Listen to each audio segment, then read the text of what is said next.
ମୁଁ ଚାହୁଁଛି କାଲି ବିଧାନସଭା ଘେରାଉ କରିବୁ ଗୋଟେ ବିରାଟ ଟେଲର କାଲି ଦେଖେଇବୁ ଲକ୍ଷେ ଲୋକ କାଲି 40 ବର୍ଷ ବିଧାୟକ ହିସାବରେ ମୁଁ ଆସେମ୍ବଲିରେ କାମ କରିଛି କିନ୍ତୁ କାଲି ଭଳିଆ କଳା ଦିବସ କେବେ ସୃଷ୍ଟି ହେଇନଥିଲା।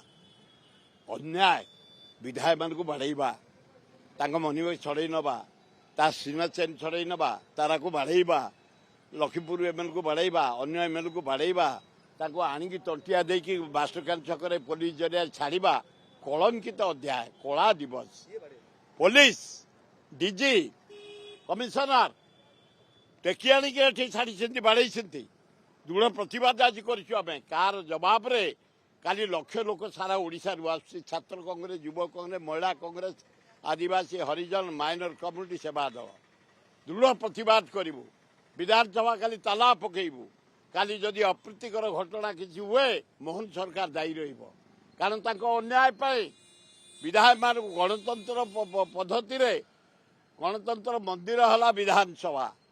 ଏମଏଲ୍ଏ ମହିଳା ଏବଂ ପୁରୁଷ ଏମଏଲ୍ଏ ହେଲେ ଦେବାଦେବୀ ଅଞ୍ଚଳ କଥା ଉତ୍ଥାପନ କରନ୍ତି ରାଜ୍ୟ କଥା ଭାରତ କଥା ପୃଥିବୀ କଥା ବିଧାନସଭା ତର୍ଜମା କରାଯାଏ। ତୁମେ ସୁଯୋଗ ଦେବନି? ନାରୀ ନିର୍ଯାତନା ଉପରେ ଆମେ ଦାବିପତ୍ର ଦେଇଛୁ ଗୋଟେ କମିଟି କର ତାହା କରେଇବନି। ଆଇନ ଶୃଙ୍ଖଳା ବିଫଳ ଦରଦାମ ବିଫଳ ଚାରିଆଡ଼େ ଦରଦାମ ହୁ ହେଇ ବଢୁଛି। କାଲି ଜନସାଧାରଣ ଫାଇନାଲ କଲେଣି ତାଲା ପକେଇବୁ ସେ କହିନାହାନ୍ତି କିନ୍ତୁ ଜନସାଧାରଣ କହିଲେଣି ଆମ ଏମଏଲ୍ଏକୁ ମାଡ଼ ହେଇଛି ଆମ ମନ୍ତ୍ରୀ ଲିଡର ମାନଙ୍କୁ ମାଡ଼ ହେଇଛି ଅନ୍ୟାୟ କରାହେଇଛି କାଲି ବିଧାନସଭା ତାଲା ପକେଇବା ଲୋକେ କହୁଛନ୍ତି। ସେ କହିଛନ୍ତି ଭକ୍ତ ଦାସ କହିଛନ୍ତି ଶାନ୍ତିପୂର୍ଣ୍ଣ ଭାବେ କରିବା କିନ୍ତୁ ଲୋକ ତାଙ୍କର ରିଆକ୍ସନରେ ବାହାରିଲେଣି। ଏଇଭଳି ମାଡ଼ ଦେଖିକିରି ତା ବିଧାୟକମାନେ ମାଡ଼ ଖାଇଛନ୍ତି ନିନ୍ଦା କରୁଛନ୍ତି। ମୁଁ ଚାହୁଁଛି କାଲି ବିଧାନସଭା ଘେରାଉ କରିବୁ ଗୋଟେ ବିରାଟ ଟେଲର କାଲି ଦେଖେଇବୁ ଲକ୍ଷେ ଲୋକ କାଲି ଆସୁଛୁ। ଆମେ ଖୋର୍ଦ୍ଧା ଜଟଣୀ ବେଗୁନିଆ ବଲଗଡ଼ ଭୁବନେଶ୍ୱର ମିଶିକିରି ବାଲିଅନ୍ତା ବାଲିପଣ୍ଡା 25,000 ଲୋକ କାଲି ଆସୁଛୁ। ହାରାହାରି ଲକ୍ଷେ ଲୋକ ସାରା 30ଟା ଜିଲ୍ଲାରୁ ଆଉଛନ୍ତି।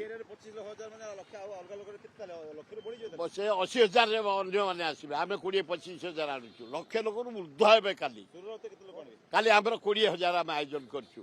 ଆମର ଭୁବନେଶ୍ୱର ଜିତୁ ଦାସ ସଭାପତି ଆମର ଇଏ ରାଜୀବ ପଟ୍ଟନାୟକ ଆଉ ପଟ୍ଟନାୟକ ସେ ସଞ୍ଜୟ ପଟ୍ଟନାୟକ ନେତୃତ୍ୱରେ କାଲି ଆମେ 20,000 ଉର୍ଦ୍ଧ୍ୱ ଲୋକ ଆସୁ। ହଁ ରହିଛି ତାଲା ତାଲି କିଣା ହେଇକି ରହିଛି କାଲି ତାଲା ପକେଇବେ ବୋଲି ଛାତ୍ରମାନେ ଯୁବକମାନେ କହୁଛନ୍ତି। ଆମେ ଛାତ୍ର ଯୁବକ ଫ୍ରିଡମ୍ ଦେଇଦେଇଛୁ ଏ ଅନ୍ୟାୟ ବିରୁଦ୍ଧରେ କାଲି ତାଲା ପକେଇବେ ବୋଲି ସେ ପ୍ରତିଜ୍ଞା କରିଛନ୍ତି।